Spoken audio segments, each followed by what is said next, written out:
Hello guys, welcome again my channel GS by EP sir. पिछले term पे हम लोग केमिस्ट्री चैप्टर नंबर 2 क्लास 10 का डिस्कस कर रहे थे। उसमें काफ़ी टॉपिक मैंने आपको पढ़ा दिया था। आज जो डिस्कस करना था वो हमको करना था कैसे हम लोग चेक करेंगे कि कौन सा एसिड सबसे स्ट्रॉन्ग एसिड है और कौन सा बेस सबसे स्ट्रॉन्ग बेस है। तो इसको चेक करने के लिए हम लोग स्केल एक यूज़ करते हैं जिन्हें पीएच स्केल कहते हैं, है ना। पीएच स्केल पे जो नंबर नोट होता है वो 0 से लेके 14 तक का होता है। पीएच स्केल पे ही हम किसी की एसिड और किसी भी बेस कितने स्ट्रांग और कितने वीक हैं उससे पता हम लोग करते हैं। अगर उस पर कहीं ना कहीं हम एसिड या बेस को डालते हैं और अगर स्केल पे वैल्यू 7 से कम आ रहा है, यानी 7 से कम 654 या 6 पॉइंट समथिंग ऐसे, यानी 0 और 7 के बीच में आएगा तो समझ लीजिएगा वो एसिड होगा। और 7 से 14 के बीच में अगर आएगा तो वो बेस होगा। 7 ही आ जाए तो न्यूट्रल है। न्यूट्रल बोलने का सेंस है इसमें ना एसिड है ना बेस है, या ये कह सकता हूँ एसिड और बेस की बराबर मात्रा है जो उसे न्यूट्रलाइज कर देता है। 7 से कम वैल्यू आए तो एसिड है, 7 से बड़ी वैल्यू आए तो बेस है। जितना कम आता है, मान लो किसी का आ गया 1, किसी का आ गया 0.8, तो वो 0.8 वाला ज़्यादा स्ट्रॉन्ग एसिड होगा इन कंपेयर टू 1 वाले के।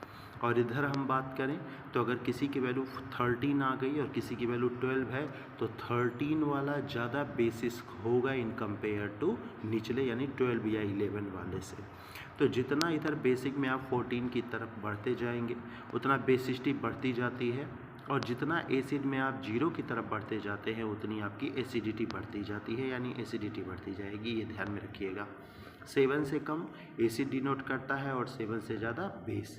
यही पूरे टॉपिक में है। वैसे कुछ इसका खास क्वेश्चन बने नहीं हैं।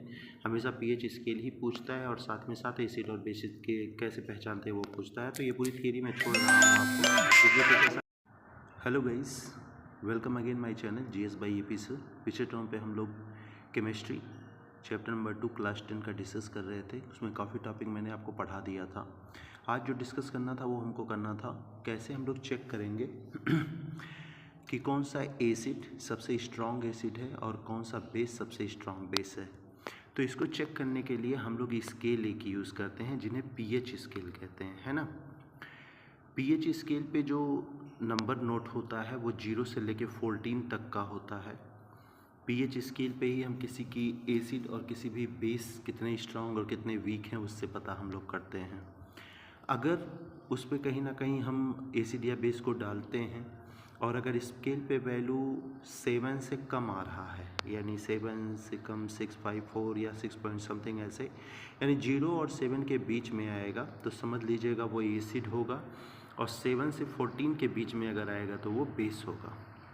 7 ही आ जाए तो न्यूट्रल है। न्यूट्रल बोलने का सेंस है इसमें ना एसिड है ना बेस है, या ये कह सकता हूँ एसिड और बेस की बराबर मात्रा है जो उसे न्यूट्रलाइज कर देता है। 7 से कम वैल्यू आए तो एसिड है, 7 से बड़ी वैल्यू आए तो बेस है। जितना कम आता है, मान लो किसी का आ गया 1, किसी का आ गया 0.8, तो वो 0.8 वाला ज़्यादा स्ट्रॉन्ग एसिड होगा इन कंपेयर टू 1 वाले के। और इधर हम बात करें तो अगर किसी की वैल्यू 13 आ गई और किसी की वैल्यू 12 है तो 13 वाला ज़्यादा बेसिस होगा इन कंपेयर टू निचले यानी 12 या 11 वाले से। तो जितना इधर बेसिक में आप 14 की तरफ बढ़ते जाएंगे उतना बेसिसिटी बढ़ती जाती है, और जितना एसिड में आप 0 की तरफ बढ़ते जाते हैं उतनी आपकी एसिडिटी बढ़ती जाती है, यानी एसिडिटी बढ़ती जाएगी। ये ध्यान में रखिएगा। 7 से कम एसिड डिनोट करता है और 7 से ज़्यादा बेस। यही पूरे टॉपिक में है। वैसे कुछ इसका खास क्वेश्चन बने नहीं हैं। हमेशा पीएच स्केल ही पूछता है और साथ में साथ एसिड और बेसिस के कैसे पहचानते हैं वो पूछता है। तो ये पूरी थियरी मैं छोड़ रहा हूँ आपको। और साथ ही में मैंने आपको बताया था H+ आयन आए तो समझ लीजिएगा वो एसिड की बात कर रहा है, और OH आयन आ जाए तो वो बेस की बात कर रहा है। ये पीछे टर्म पे मैंने डिस्कस किया था, है ना। Importance of pH in everyday life देख लीजिए। छोटा सा टॉपिक है, 2-2 नंबर के क्वेश्चन यहाँ भी बनते हैं। हमारे बॉडी में जो पीएच की वैल्यू है वो 7 to 7.8 होनी चाहिए। अगर 7 से कम हो रहा है तो भी अच्छा नहीं, और 7.8 से ज़्यादा हो रहा है तो भी अच्छा नहीं। 7 से जितना कम हो रहा है मतलब हमारे बॉडी में एसिड की मात्रा उतनी ज़्यादा बन रही है। 7.8 से जितना ज़्यादा हो रहा है निश्चित तौर पे कहीं ना कहीं बेसिस की मात्रा उतनी ज़्यादा बढ़ रही है। Living organism can survive only in narrow range of pH change. PH change थोड़े से चेंज करने से कहीं ना कहीं हमारी लाइफ थोड़ी डिसबैलेंस हो जाती है। When pH of rain water is less than, rain water क्या होता है आप जानते हैं, रेन वाटर का जो पीएच वैल्यू है वो 5.6 होता है, लेकिन अगर उससे कम हो जा रहा है तो वो रेन वाटर एसिड रेन कहलाता है। एसिड रेन आपको पता होना चाहिए। एसिड रेन वो रेन होता है जो मॉन्यूमेंट्स के लिए, पत्थरों के लिए बहुत खतरनाक है, इसलिए एसिड रेन को लोग स्टोन कैंसर के नाम से भी जानते हैं।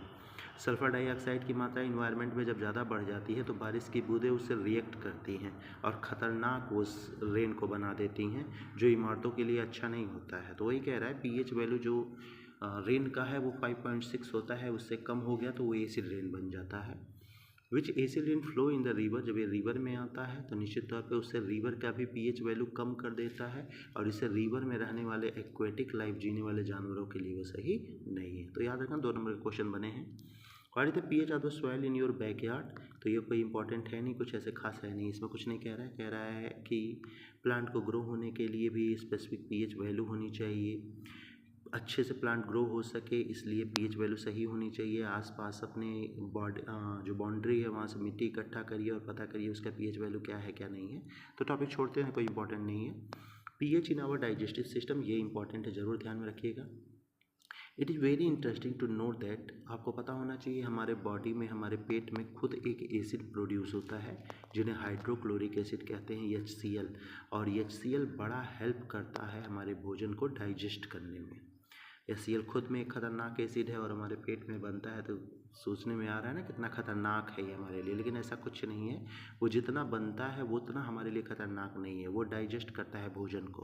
लेकिन वही है, ज़रूरत से ज़्यादा हम तेल से बनी हुई चीज़ों को खाते हैं तो HCl की मात्रा बहुत ज़्यादा बनने लगती है, और जब वो ज़्यादा बनने लगता है तो हमें एसिड की प्रॉब्लम होती है, उसके बाद हम दवा लेके खाते हैं।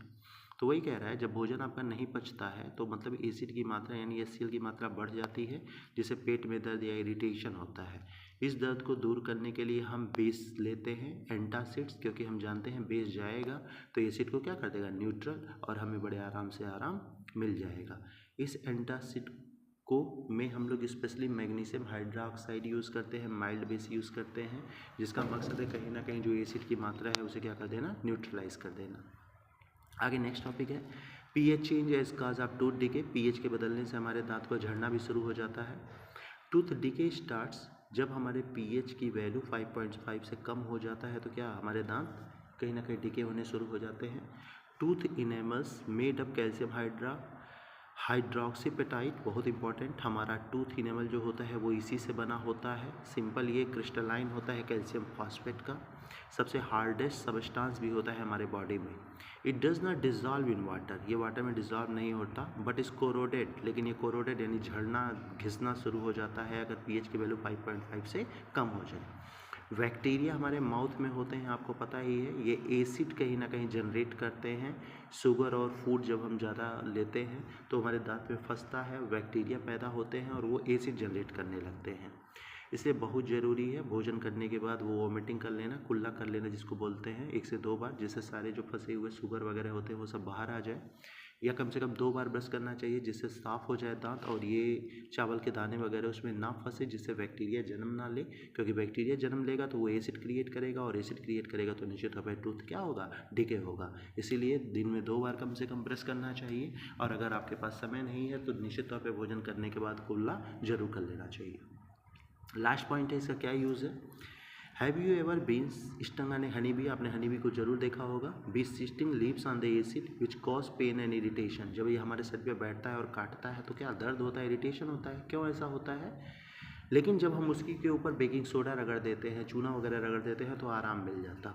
दरअसल ये जब हमारे शरीर पे बैठता है तो जो इंजेक्ट करता है वो इंजेक्ट करता है मेथनोइक एसिड, और वो मेथनोइक एसिड जैसे हमसे हमारी बॉडी में मिलता है ना, तुरंत इरिटेशन और दर्द होने लगता है। इस दर्द को ख़त्म करने का एक ही तरीका है, बेस कहीं ना कहीं इस पर क्या कर लो, यूज़ कर लो। बेस को यूज़ करेंगे तो वो एसिड को क्या कर लेगा, न्यूट्रलाइज कर लेगा। तो ये चीज़ें हैं कुछ ज़रूर याद रखना चाहिए, क्वेश्चन यहाँ से भी 1-2 नंबर में बनते हैं। आइए डिस्कस करते हैं। क्वेश्चंस थोड़े ब्लू वाले देखते हैं। You have two solution A and B, pH of solution A is 6 and pH of solution B is 8। मतलब ए तुम्हारा एसिड हो गया क्योंकि 7 से कम है, बी तुम्हारा बेस हो गया क्योंकि 7 से ज़्यादा है। Which solution has more hydrogen ion, तो एसिड में हाइड्रोजन आयन की ज़्यादा मात्रा रहती है। ठीक। दूसरा question, what effect does the concentration of H plus ion have on the nature of the solution. H plus ion जितना ज़्यादा होगा निश्चित तौर पे हम कहते हैं एसिड की मात्रा उतनी ज़्यादा होगी, वो क्या होगा, एसिड। तीसरा, do basic solution also have H plus ion, if yes why are this basic. यहाँ H प्लस आयन नहीं होता, यहाँ OH आयन होता है, तो नो कर देंगे सीधे। Under what soil condition do you think a farmer would treat the soil of his field with quick lime और स्लैक्ड लाइम, कैसे हाइड्रोक्साइड, ये तब करता है जब कहीं ना कहीं उसके खेत में एसिड की मात्रा क्या होती है, ज़्यादा। क्योंकि आपको पता ही है जब एसिड की मात्रा ज़्यादा हो जाए तो उस एसिड की मात्रा को ख़त्म करने का केवल एक ही तरीका है, उसमें से ज़्यादा बेस मिला दीजिए। बेस की मात्रा जितनी ज़्यादा होगी निश्चित तौर पर कहीं ना कहीं वो उतना क्या होगा, न्यूट्रलाइज होगा। इसलिए अगर बाई चांस खेत में एसिड की मात्रा ज़्यादा बढ़ जाए तो निश्चित तौर पे उसमें बेस यानी फर्टिलाइज़र वगैरह ऐसे मिलाते हैं जिसमें बेसिक की मात्रा ज़्यादा होती है, वो इसे न्यूट्रल करता है और लैंड को फिर से फर्टाइल बना देता है।